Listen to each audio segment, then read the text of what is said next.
Meanwhile, a rise in human trafficking in Arizona sparked a discussion in a hearing chaired by Arizona Congresswoman Martha McSally today in Washington. As reporter Ian Solomon found out, the problem is growing in Native American communities. At a hearing of a House Homeland Security subcommittee today, lawmakers heard that human trafficking is a problem that's too common and too commonly not discussed. Human trafficking may seem like a problem happening far away from home, but sadly that's not the case. One witness told the House panel that there has been an explosion of trafficking in humans, for work or for sex, since the advent of the internet.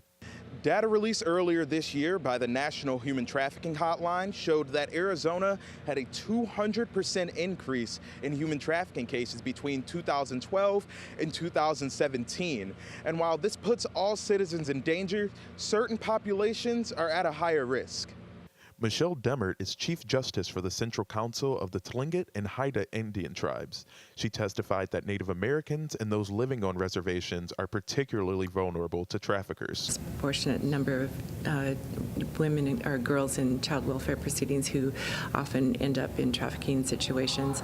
We also are vulnerable with a young population, poor. Demert says gaps between federal and tribal law make it harder to prosecute the traffickers, making tribal areas even more attractive to the crime.